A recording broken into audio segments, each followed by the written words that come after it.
So this man that tells this story says that he's seen some wild things in his life, but there's always an explanation. But what happened to him, his brother, and his dad when he was a kid cannot be explained, because what they saw was something like out of a science fiction movie.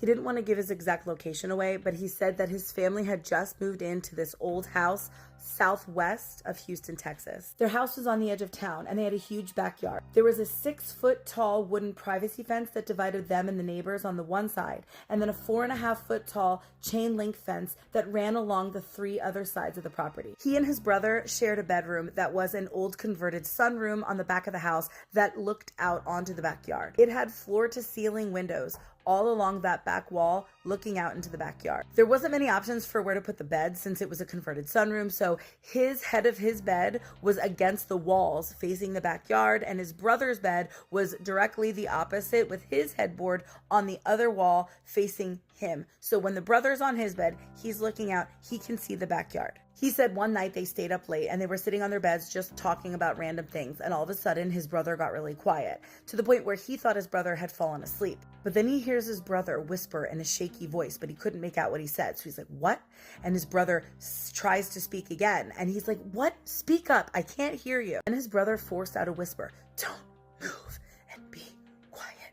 But he's thinking he's probably pranking him or something, so he whips around and turns to look out that window, and he is met face to face with a creature that looks like a dog, nose pressed up to the glass. They were pretty much nose to nose staring at each other. He said this thing was enormous, and he just let out the loudest scream. He said it wasn't his proudest moment, but he was absolutely terrified. So this thing ducks under the window, ran to the side of the yard, leaped over the 4.5-foot tall chain link fence, and disappeared into the darkness. So the dad runs into the bedroom, and the mom is not far behind. And when they get there, he explains that there was something looking at them through the window. So the dad goes and grabs his pew-pew from the bedroom and goes out the side door to see what's going on. He comes back inside because he doesn't see anything, and they say, "You probably just had a nightmare." And the brother wasn't any help because he was closed and would not speak, would not say that he had seen anything. So at this point, they don't want to sleep in the bedroom. They wanted to go sleep in the living room, but the parents are writing it off as knock it off, go to bed.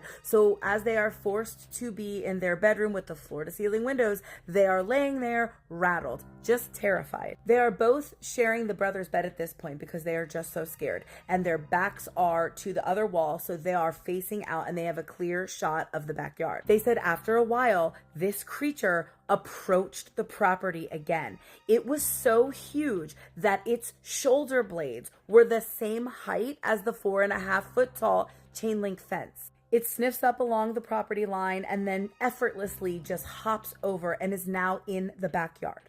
And now it approaches the glass window again of their bedroom, and it's got its nose pressed up against just like it did before. And these boys are freaking out. So at this point, they're like, "F this," and they go to jump out of the bed, and then all of a sudden, there's a huge bang and a flash of light, and this thing gets knocked sideways out of the view of the window. So then this thing comes back into view, and it's running down the length of the huge backyard. It leaps up over the chain link fence and clears the back alley behind it and lands into the neighbor's yard in the back. He said it is at least a 15 to 20 foot jump minimum, and this thing cleared it like it was nothing. And then they see their dad with pew-pew in hand run across, come through the side door and slam it behind him. He's screaming, "We gotta go, pack your bags." And they get up, go, and stay at a hotel for the night. And the mother refuses to believe that they all saw what they said they saw. Their dad was so rattled that he said, "We're moving immediately." Like, he didn't even want to go back to the house. He just wanted to get out of there forever. But his wife wouldn't have it. So eventually, about 6 months later, after persistence with the dad not wanting to be there anymore, they do end up moving. He says these are the coastal plains regions of Texas. There are no huge canines like that. Like, they might have some stray dogs or coyotes, but nothing that huge. And come to think of it, I don't think anything that huge as a canine is supposed to even exist anywhere. But their dad swears that he hit that thing from 15 feet away with a slug from his pew-pew, and it hit him right under the arm in the ribs. I mean, that thing should have been annihilated, but it just effortlessly ran up the yard and leapt into the distance. And get this, the dad said that what was the creepiest thing about it was when it initially jumped the fence to get into the yard, it while crouched, crept over to the window on its hind legs. He watched it walk up to the window on 2 legs, and then he said it stretched out to make itself taller to peer into the window, and its body looked all wrong. Like it was supposed to be a dog kind of thing, but it was just totally different than any other canine animal he's ever seen. He describes it as almost seeming like a stocky person wearing a dog's suit, but he could tell it wasn't a suit. Like this thing was a real being. He also said that when he saw it approach the property the first time, when it was supposed to be sniffing and circling around, its eyes were locked on the window as though it were waiting for an opportune moment, like sniffing, pretending to sniff around the ground, all while being locked on the true prize inside the room. Almost like it was kind of waiting to see if anything was going to come at it before it decided to go and get what it wanted. He said that they've had dogs their whole lives, and everything about what this creature was doing was just all wrong. Later on, the dad did tell them that what gave it away, what made him believe there was really something out there to make him grab his pew-pew and sort of keep a lookout, was the look on the brother's face, how pale he was. Like that was not like him to act like that. Like he had absolutely seen something that terrified him. So that dad was prepared and ready, looking outside, thinking initially maybe there's just some creeper out there, like some person, but thank God he did stare out that window until he saw this thing come back, because who knows what could have happened if he hadn't been there to scare it off. This is one of the creepiest ones, I feel like, for me. Let me know your thoughts in the comments. What could that have been? If you have your own creepy story time, anything similar, please email it to the email in my bio. And if you haven't yet, please follow for more creepy story time. Welcome to Appalachian Cryptid Stories. The amount of comments I've gotten about this, I've answered a lot of them, so at this point I'm just gonna make a video response and hope people see it. What's in the trees? I'll tell you my experience. Whatever it is, it likes to blend in. You could be like looking up directly into the trees and not see it. But when you see it, you see it. And you gotta just hope and pray that it doesn't realize that you're looking at it, because it's always watching you. My biggest experience actually happened when I was looking in the wood line rather than like actually looking up in the trees. It was getting pretty dark, and me and my dad were outside doing our thing and listening for noises that kind of bounce off the mountain. You know, I've lived in the valley for quite a while, so you kind of get accustomed to like when like the yells start, when you start getting like the most activity. One of our biggest like activity times was like between 11 o'clock to about 4 o'clock in the morning. And like monkeys, you could see them like swinging from tree to tree. You could see the trees like bending down to support their weight. And it freaked me and my dad out pretty bad. It's like one of those experiences of like, if we tell anybody, they're not gonna believe us. So I've kept this to myself for the past 2 years. But I don't care, so. You could hear the trees thrashing, but like you couldn't exactly hear any noises coming from them. I don't know if that's necessarily like the only creature that's in the trees, because I know like there have been experiences with dogmen in the trees, and I can definitely see that happening. I commented under somebody like werewolves probably, because dogmen have also been known to be found in trees sometimes, just kind of staring at you and looking all ominous and mean. I don't have much info about these creatures. I don't. Just because I know the lore of the Appalachian Mountains and just because I grew up in the Appalachian Mountains doesn't mean I'm necessarily all in tune with the cryptids. I remember there was like this one Lost Tapes episode that was on Animal Planet like way back in the day. I feel like the OG cryptid watchers will know what I'm talking about. They like released an episode on like devil monkeys. And I was always like, that's a funny name. But they said they're very common in Virginia too. Who knows? Maybe it's a devil monkey. It's probably a devil monkey. Either way, these things have very intense prey drives. Have you thought about like the bodies in the Appalachian Mountains that have just ended up in trees inconspicuously? You gotta think about shit like that. Forget Bigfoot. The creepiest cryptid caught on camera isn't even human-shaped. It's just legs. Hi, welcome back to Lipstick and Lore. We're a little girly, we're a little weird. So if you like that kind of content, you'll like it here. Hit that follow and let's get into today's lore. You're in Fresno, California. It's 2007. Not exactly the spookiest place, right? It's not some haunted village in the middle of nowhere. It's a regular neighborhood. Families, barking dogs, chain link fences. And on this particular day, one guy, just like the rest of us, is trying to live his life. But his dogs, they are losing their ever-living minds. Every single night, they are barking, growling, pacing at the back door. They know something is out there.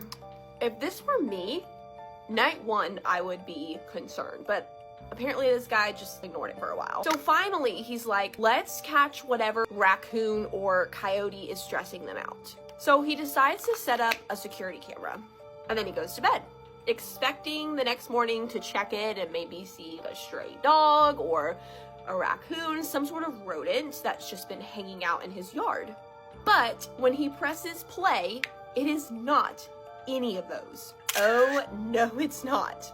The footage is grainy, black and white, the classic 2000s VHS vibe. Because remember, this is 2007. This is not the era of Ring cameras where footage is super crisp. But you see the yard, you see the shadows, you see the quiet, you can feel the sense that it's nighttime. And then two figures slowly walk into the frame.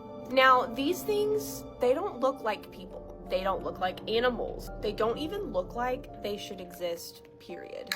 They're pale, white, almost glowing. And they're about 3 feet tall. And it's hard to explain, but they're literally just legs. There's no torso, no arms, no head, just these long, spindly legs kind of wobbling across the grass like a pair of haunted pants on a stroll. I don't know how else to describe this, guys. It's weird. The dogs knew. The dogs always know. And the man, he is scared crapless. He's like, this is not fake. He swears it's not fake. He doesn't have the money or the tech to even do CGI, and he barely knew how to set up his own camcorder. So we gotta take this guy at his word, right? A couple years later, the story should have died down, right? Maybe it's a prank, maybe some kids with stilts and a sheet, but it happens again. This time in a national park. So park rangers set up cameras to monitor wildlife. It's just something they do, right? And what shows up? You guessed it. The exact same creature. Pale, faceless, gliding across the forest floor. Except these ones were not 6 feet tall. And the way that they moved, slow, deliberate. They weren't even touching the ground. Now, this wasn't just some random dude in Fresno anymore. This was caught on government cameras. And suddenly, the Fresno Nightcrawlers went from urban legend to full-blown cryptid status. People online, of course, go crazy with the theories, as usual. Some say they're cryptids, some unknown species that's always been here, just very shy and rare. Others think that they're aliens. Think about it. They don't look like predators. They don't even look threatening. What if they're scouts? Aliens trying to walk among us in the least threatening way possible. I'm not saying that's what's happening. That's what people are saying. And then there's a theory that chills me the most, that they're tied to Native American folklore. Tribes in the Fresno area tell stories of small, pale beings who walked the earth to reconnect humans with nature. Peaceful, but deeply otherworldly, that's for sure. Which means that maybe they've been here a lot longer than we think. Maybe they're not visitors. Maybe this is their land and we're the intruders. But here's why this specific story gets under people's skin. The Nightcrawlers aren't chasing you. They're not growling. They're not threatening. They're not trying to hurt you. They're just existing. They're just there. Silent, gliding, watching. And when you see the footage, because it's not just a story, it's on video, it's almost too absurd to be fake. And also, given the time that it happened, it's a lot harder to fake that video. If someone wanted to hoax a monster, they would go really big, like fangs, claws, glowing red eyes, not just faceless legs. That's just my opinion. It always feels so good to put my glasses back on. I'm still waiting for my contacts. It's honestly the simplicity of this that makes it so terrifying to me. The longer you watch, the more wrong it feels. So today, almost 20 years later, nobody has proven what the Fresno Nightcrawlers are. And no one has debunked the footage. Were they spirits? Guardians of the land just passing through? Were they alien who picked the most bizarre disguise in history? Or were they something darker? All we know is this. 2 pale, faceless creatures walked across a lawn in Fresno, California, and they were also caught on camera, government cameras. Not to mention other people who have admitted to seeing the exact same thing. But then, just as suddenly as they came into frame, they vanished. What do y'all think this is about? Would you be terrified if the Nightcrawler showed up on your security camera, or would you grab your phone, run outside, and try to get a closer look? Let me know below. Don't forget to tag me in all of your lore. Nothing is too outlandish, and I will see you guys in the next video. Bye. Do you guys want to hear a story about a guy who saw the Mothman in Appalachia, had a horrible experience, and then had some type of special agent show up to his house afterwards? So back in the 1970s, a guy named Reese lived in this tiny West Virginia community called Addison. It was the kind of place where everybody knows everybody, and the river was basically the town's backyard. So Reese wasn't a very social guy, so after work, he would just take his tiny little motorboat out on the Ohio River and he would fish. Now, he would do this long after the sun disappeared behind the hills. One night, near an area that locals called Brian's Run, basically a lonely pocket of woods pressed right up against these old railroad tracks, he was just packing up when he hears this sound echoing across the water. It didn't sound like an animal or a person, it was like something in between, he said. He said it was like this long broken cry that rose and fell like it was in pain. Thinking that somebody may be hurt, he guided his boat towards the shoreline, but the closer that he got to the shoreline, the weirder the sound got. It was like something was trying to communicate but failing. So he ties his boat, he grabs his flashlight, and he steps into the dark trees. Now up ahead, he sees what looks like this tangled mound of brush or branches. So at first he's thinking this is just a collapsed tree limb, right? But then it shuddered very slightly, almost like something was breathing underneath it. So he raises his flashlight to get a better look, and before the beam even reached it, the entire pile just lurches upward in one movement, like something was literally unfolding itself from the ground. As he's watching this happen, a rush of air just slams into him. He said that it literally felt like his bones were rattling. His flashlight then flies out of his hand because of this gush of wind, and then he sees something. He only sees the outline of it, but it's impossibly tall, human-shaped, but wrong. He said it had broad shoulders, enormous wings tucked behind its back, 2 burning red eyes reflecting the faintest bits of moonlight. At this point, he's like, I do not need to see any more. F this. He turns around, he starts running through the branches, and he is running so fast that these branches are whipping at his face. And then behind him, he hears another cry, louder though, sharper, and he swore he could hear wings beating against the air above the treetops following him. He finally bursts into the road. He gets onto the roadside. He's shaking, out of breath. Minutes later, a trucker drives by and he flags him down and he's like, can you please give me a ride back to town? I have to get out of here. So the trucker gives him a ride home. He gets home. He goes to lay down in bed that night. He cannot sleep that night. But oh, it does not end there. The next morning, Reese calls a friend, and it's the only person that he trusts enough to believe him. Now, after talking to his friend, him and his friend drive back to the site to go get his boat, because remember, he had left his boat there. When they reach the shoreline, his friend just stops dead in his tracks, because where the boat should have been, nothing but blackened wooden ribs, still warm like they had burned recently. There's no sign of a campfire, no discarded matches. There was no sign that anyone had been there at all. Just a perfectly burned out boat. Now, Reese at this point is very upset, and so he decides he's going to go to the sheriff. Now, as he's talking to the sheriff is just kind of listening to him quietly, and then when he's finished talking, the sheriff says,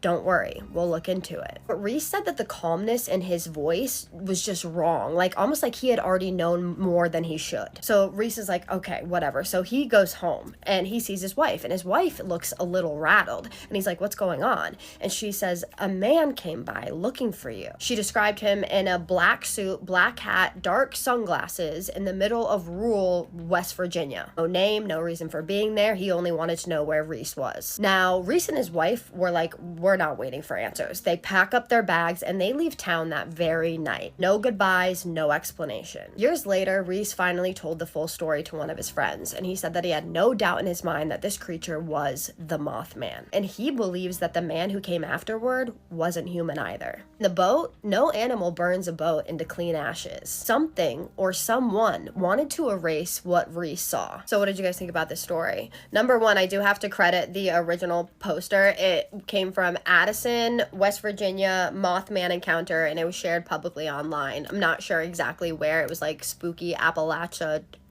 or something. I do not like retelling stories without giving the person credit, so I will try to tag them in some way, or I will put it in the caption. This is a real encounter though. The original poster posted it anonymously and she just retold it, so this is me retelling it from her. But yeah, what do you guys think about that story? That was so creepy. First of all, the creepiest part to me is the Mothman, obviously, or whatever that thing was. That would have terrified me, but the person showing up at his door afterwards looking for him, that would just creep me out. And the fact that he thinks it wasn't human, I wonder why he thinks that that person wasn't human. I wish I could talk to this person. Do you guys think this was the Mothman? Do you think it was something else? Do you think maybe it was some type of alien? Like, who was that person that showed up at the doorstep? Again, I want to know. I don't know. This is so creepy. And the fact that his boat burned down, why do you think that? What does the boat have to do with anything?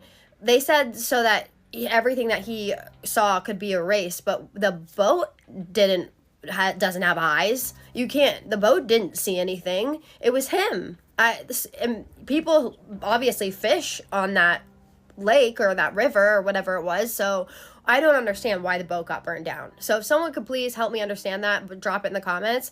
Also, if you have any questions, I'll try to find the answers for you. Drop those in the comments. But any suggestions, or I guess not suggestions, but comments, theories, anything you have, drop them below, please, because I would love to know. Before I do my shoutouts, I do want to remind you guys that I am waiting a couple days to answer my comments so that I can get to more of you. So if you guys see some videos where I've not answered any comments, those of you who have been here for a while know that I do eventually get to them. So I will be getting to the last 2 videos either tonight or tomorrow. So don't ever think I'm ignoring you guys. I'm going to keep reminding you guys of this. It's really important to me to respond to the people who support me. I will never not do it. So thank you so much for your patience. And with that being said, I'm not going to do my favorite part, which is the shoutouts. Fire6224, you said that you've watched every single one of my videos. Thank you so much for doing that. That means so much to me. That's a lot of videos, and I can't tell you how much that means to me. Thank you so much for being a spooky baby. Thank you for being a part of my community. Thank you for commenting and pushing out my videos. Thank you just for being here. I hope to see more of you. I hope you know I appreciate you. I love you. Jacqueline Reyes, MCMXC. I hope I got that right.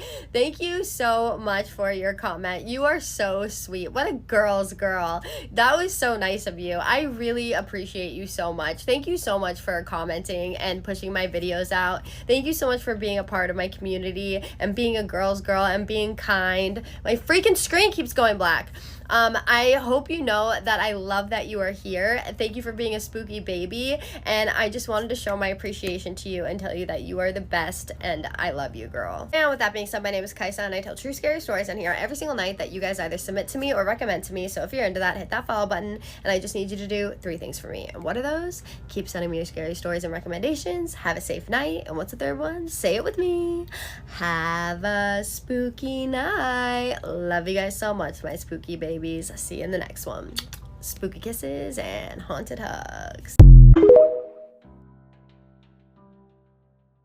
Story about a strange creature sighting in Utah, of all places. This came from a man named Aaron, who said about 10 years ago he was dating this girl, and one night they decided that they were going to go explore some abandoned Tintic mines. He said, I don't know what Tintic is, but this was in Santaquin in Utah, and this girl he was dating lived on the other side of the lake, and they were driving around the lake headed back to his house when she's like, why don't we just go check out these mines? I heard they're really cool. There's this cave system underground. And he's like, cool. He said he was originally from Idaho, so exploring the outdoors was nothing new to him. He was down. She puts in the location. They're driving toward the mine, and he said that she was describing it as basically this giant concrete opening with caves that go back, and then it just drops down into the mine. So he pulls off the main road onto this dark road, and he actually turned the brights on in his truck because he was like, it was so dark I couldn't see where I was going. He said it was like a dirt paved road that switched back 1 or 2 times before you get to the parking area. So as he's getting up to this clearing, his lights shine down on something on the road, and it's a deer, and it's completely white, like it was completely drained of blood. They're like, what the? And then he said he saw this small creature behind it, like kind of leaning over the neck, and it was probably raccoon size or like a cat. He said surrounding this parking area was like a bunch of rocks that were about 3 feet high, and he said this was probably just to mark the parking area. But as soon as the lights from his brights hit this creature, it runs off and hides behind one of the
It is a dark, cloudy, rainy night where I live, and so in honor of that, I'm going to tell you a scary story about the time that I saw one of these on my drive home. This was a few years ago, but if I had to put a number on it, probably early 2021. It was late at night, I was driving completely alone, and I had to drive through empty, dark, just open desert for like an hour. I was listening to music on my phone, and somewhere along the way, my music stopped working, and I was like, whatever, I'm probably just out of reach of, like, you know, there's no Wi-Fi here, maybe my data is not working, so I switch over to radio. Static. Every channel. Static. Again, middle of nowhere, it's not that weird, so I tried to switch over to downloaded music on my phone, and that doesn't work, and to me, that one was the red flag. It wasn't raining that night, but it was very, like, cloudy and lightning, thunder, so all I could hear was, like, my tires on the highway and distant thunder every now and then. No lights to speak of except for my headlights and the occasional flash of lightning. During one of these flashes of lightning, on the right of the highway up ahead of me, I see this guy. Here's the second picture. If I had to guess, this thing was like 9 feet tall, and if I had to use one word to describe it, it was starving. That thing looked starving. Despite the fact that I was alone in the desert in the middle of the night, I do have some sense of self-preservation, so I just went, nope, and I kept driving, eyes completely straight, locked on the road, and I made it home just fine. For all the people that I see all the time talking about how much they would love to live in Arizona, would you? Would you really?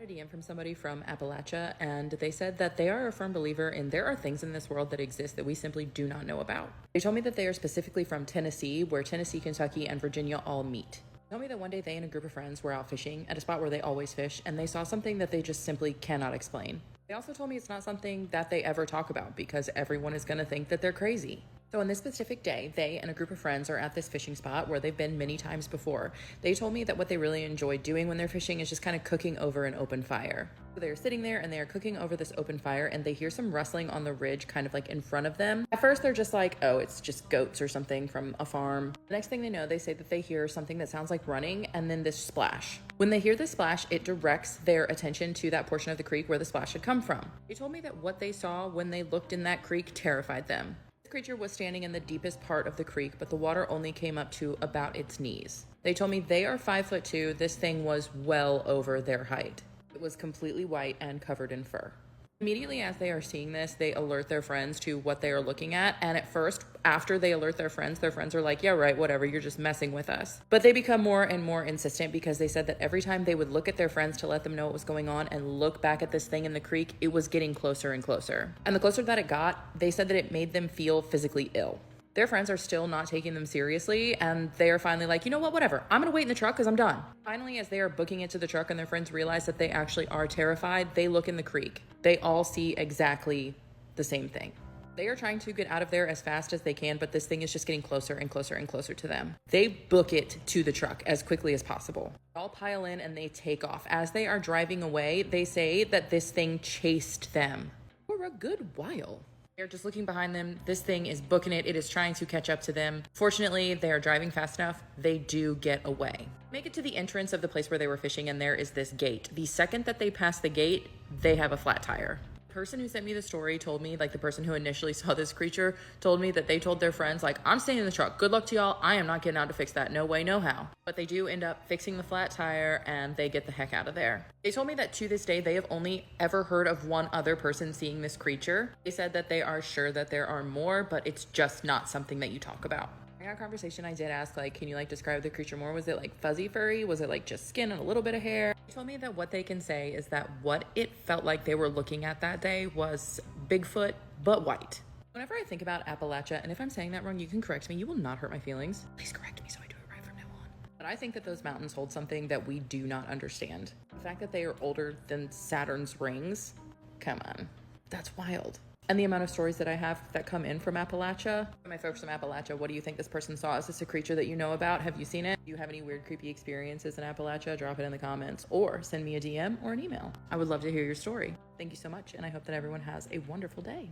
Look, I don't know what Bigfoot is, and I don't claim to know what Bigfoot is. I don't know if he's a feral person. I don't know if he's an alien, an interdimensional being, some animal that we haven't identified yet, or some guy that just decided to zip himself up in a monkey costume one day. But I just received one of these scariest stories that I've ever received in my life from a former sniper in the military who had an experience in Louisiana that still haunts him today. He's a highly trained observer, but he's asked to stay anonymous because some of the people who are involved, doctors, lawyers, respected professionals, and literally none of them want to risk being labeled as crazy. So back in February of 2003, he received an invitation to be a part of something called the Big Hunt, which was a essentially a group of people who would meet once or twice a month, tracking and hunting what they thought to be Bigfoot. At first, he thought it was a joke, but it wasn't. The group had actually documented up to potentially 7 inhabitants on the property, from very young to very old, and one that they even believed to potentially have disabilities. The property was huge, somewhere around 500 acres, give or take, and it was surrounded by several other properties owned by 1 or more paper mills. These people didn't just have your normal campfire stories. They had audio, video, tree structures, footprints, and a website documenting sightings all over the country. And the group was called blank blank Bigfoot Research Organization. And they were allegedly in the process of harvesting a single adult male in order to prove the existence of Bigfoot. All the previous hunts were conducted on the exact same property with multiple sightings, and multiple of the people who had come to this hunt had returned from before with sightings. But no one was able to harvest the animal. But what made it feel real is just how serious they were. Like, they weren't chasing fame. They were simply just trying to prove his existence. His friend, we'll just call him Rod, had been documenting all of this with his brother. And they actually developed a cool piece of software called the Bigfoot Field Guide and Compendium, which was composed of sightings, maps, notes. But the question still remains, why is he being invited? He was told that a lot of people experience something called buck fever, especially if you're inexperienced with hunting. I guess this is an effect that can happen for some hunters who see something that's big and beautiful up close in person and can't quite bring themselves to take its life. And a lot of people in the group said that its face just looked eerily human, which is why so many of the people that have experience with seeing it have not been able to execute the move. But Rod was like, you've seen things that most people haven't, you're trained, maybe you won't freeze. To make things less confusing, we're just gonna call the main guy Michael. Being a former Army sniper, agreed. So they drove 11 hours to the campsite, met the team, set up camp, and then that night,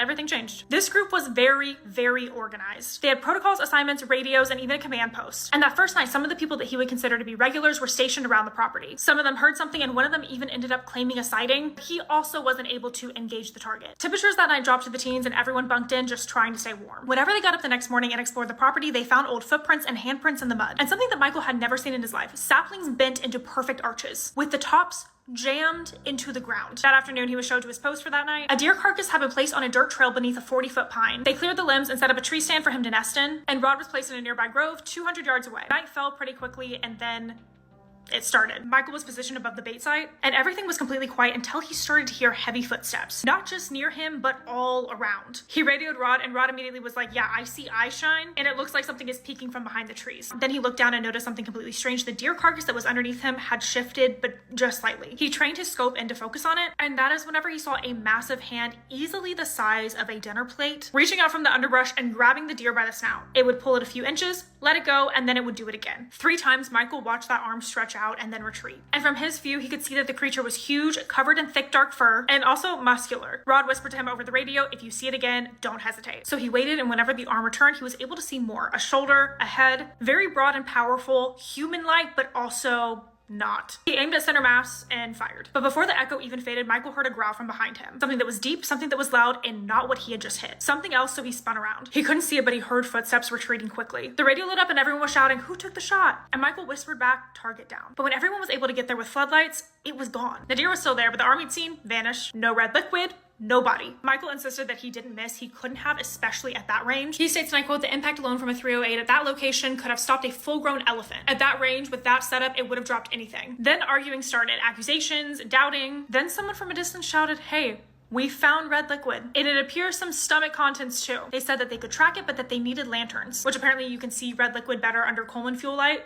I didn't know this. So they all left to go retrieve them, but this is whenever things got weirder. As they drove back, Rod and Michael sat in the back of a truck bed with a dog, allegedly fearless. This is whenever Rod's eyes widened. He saw something in the field, absolutely massive, on all 4s. Rod jumped out and started a chase, and Michael followed at a different angle. That's whenever Michael witnessed the creature stop, turn, and brace itself like it was ready to charge. Michael dropped to one knee, scoped in, and Rod raised his weapon. Michael shouted, it's waiting on you. Michael was then joined by another man on the team. We'll just say he's Tim. He made it out to the field next to him and was standing by his right shoulder. And as the lights continued to pass back and forth in the trees, Tim whispered, it just blinked. Michael's like, I don't even know how he saw that, but sure enough, just as he spoke, he could see through his scope that it in fact did just blink. Not flinch, blink. And it seemed like the creature's attention had shifted from Rod to Michael and Tim. And there almost seemed to be like an intelligence behind its eyes. Like it knew exactly why everyone was there and what was happening. Then it suddenly just turned back to its original direction, and within a step or two just disappeared into the darkness of the canopy. The whole group went back to the campsite, but this is whenever things get a little chaotic. Rod takes out his camera and starts to interview Michael over what just occurred within the last 30-45 minutes. And only a few minutes into the interview, the whole camp heard 5 or 7 rounds being fired. The group of trackers who had continued to follow the red liquid had called over the radio and said that they found the original target, and that they could hear start breathing heavily behind a large fallen tree. But then they heard 2 more creatures closing in on them, panicked, fired, and just pulled out. And this is whenever a guy by the name of Justin shows up and asks why we haven't continued to track it, stating that there's $25 million out there. Something along the lines of, I'm not gonna let you fools lose that for me. And this is whenever Michael realized, oh, this is about the money, and probably very little about the proof. But Rod explained to Justin that they needed to go back to camp to retrieve the lanterns. Everyone went back to camp, finally grabbed the Coleman-style lanterns that were needed to track the red liquid in the dark. Then everyone headed back to the original target site, and a few men were already there watching from a nearby field, just yards away from the tree that Michael had been posted at earlier. And over the radio, Justin, stationed at the deer stand, was guiding them. He had a unit that could do thermal imaging, and he observed a large bipedal figure just collapsed against a tree. But it was fairly old thermal tech, and it lacked depth perception, making it nearly impossible for Justin to be able to direct them precisely. Every single time he thought that they were close,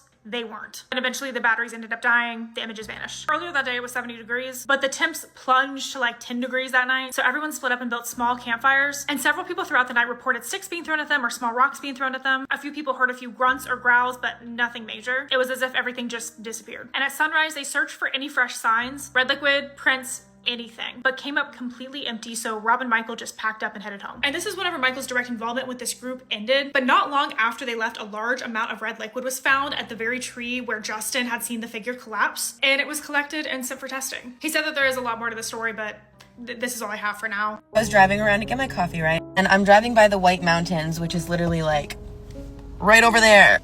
And it's making me think of the time that me and my friend Jamie literally saw a flesh pedestrian in the middle of the woods behind her house. I've told this story on here before, but it's been a really long time. But I kind of wanted to tell it again because it's like fresh on my brain. Okay, so me and Jamie grew up in a really small town. Like everybody knows everybody. There's not much to do. Like there's no like, you know, children's community center or anything fun to do like that. So we would literally make our own fun. And what would we do for fun? We would go into the woods and fuck around. Her family owned a lot of land. They had like a little trailer, and they lived in a little trailer with a lot of fucking dogs. Looking back on it now, it was kind of a hoarder situation. But anyways, whatever. That's not the point of the story. They lived on like this property with a ton of land. Like I'm telling you, like trails out in multiple directions. Like we were having the time of our lives out in these woods. So there was like this stone wall though through each part that separated like the lands from the neighbors' lands or whatever. We knew that we were not supposed to cross over the what the fuck are they called? The separations. But what do you think we did on that lovely fine evening? We crossed over the barrier. So whatever, the second that we got over there though, that's when things started to like really feel different. Like I don't really know how to explain it. Maybe it was just like the fact that we were somewhere that we weren't supposed to be and we knew we weren't supposed to be there. But something about the energy of that portion of the woods just felt really off and kind of heavy. I remember walking by this ginormous oak tree, like one of those ones that you would see in maybe like a children's book or like a TV show or like a cartoon or something. You know, the one with like the big hole in the middle that like you always think squirrels are living in there or whatever. I don't know what it was about that tree itself, but it felt like it just didn't want us there. I ignored that feeling, whatever. We kept walking. And at some point we realized we don't know where the fuck we are. Oh shit. Then we started to realize like we don't know where the fuck we are. So then us being like the little woodsy kids, we are like not panicking. We're fine. We're like, okay, we just gotta find the river and follow the river home. River leads us back to civilization, right? We found the river and it took quite a while for us to find the river. So we were like quite tired when we got there. So we decided to like, you know, take a little rest on the rocks and like just kind of hang out by the river before we continued on our way. As we were sitting there kind of like talking back and forth, like what are we gonna do now? Like where should we go now? Should we keep going up or should we go back down? Like what should we do? Out through the woods? Should we look blah, blah, blah, blah, what are we gonna do? That's when we heard a loud snap of a twig that was like, it sounded that it was like kind of around the rock that we were sitting on, which was quite a large rock. I wouldn't even call it a rock, I would more call it a boulder. So the snap came from like around the corner on the other side of the boulder. We froze and Jamie whispered out loud, she said, "What was that?" And I remember thinking in my head, like, why are you speaking out loud so whatever that thing is can hear us and locate us? I just shook my head. I was like, I don't fucking know, bitch. What do you mean? Why are you asking me? And as we're sitting there, we can still hear like cracking and crunching. It's more of like a crunching, like I don't know how to explain it. It was like it was a grotesque sound. That's really how I can explain it. It was not a cute sound. Eventually curiosity got the better of us because we were like, okay, we cannot like keep going if we don't know what this thing is? Like, are we gonna get attacked if we keep walking, if we just keep moseying on up the river? So that's when we became two brave little girls. I would say maybe stupid little girls. I don't know. We gathered up any of the courage that we could muster up in our bodies, and we peeked around the boulder at the same time together, because neither of us wanted to do it alone, or we didn't even want to do it at all. We just felt it was necessary to know what we were up against, you know? So we peek around the corner of this fucking boulder, and there is literally a severed deer's head and body. Like, its body was all twisted up in a way that was absolutely 100,000 gazillion% not naturally done by anything. That's not something natural that can just happen. But hovering over it was this like thing. So I do have a picture of this thing, but it was kind of like it stood up and it moved in really jerky motions.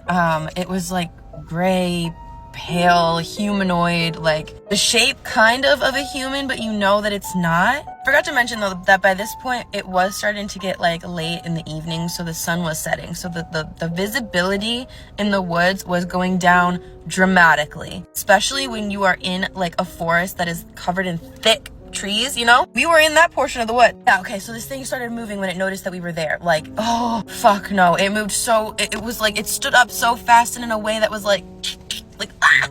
I can't believe I didn't go into cardiac arrest, because I feel like I'm gonna go into cardiac arrest right now just thinking about the damn thing. I'm gonna see if I can find the picture, because this was back in the day when like we only had like, no, it wasn't even like the first generation iPod. It was like those colorful iPods, you know, those iPod touches, the one, I had a blue one. I snapped a picture of this thing with my blue fucking thing, like as we were running away, so it's like quite blurry. You can see it, and I've zoomed in. Oh my god, okay, I'm gonna see if I can find it. If I can find it, I'm gonna put it either here or like in the next slide or whatever. Yeah, anyways, after that, we saw that thing fucking moving towards us. We didn't even try to be quiet at that point anymore. We literally booked it as fast as we could in the direction that we thought was home. I swear to you, it felt like we were running for like hours. I've never ran so fast and so long and so hard in my entire life. My little legs felt like they were about to fucking fall off like Mr. Potato Heads when they get loose, you know? As we're running, we're thinking like, oh my god, we're gonna get fucking caught.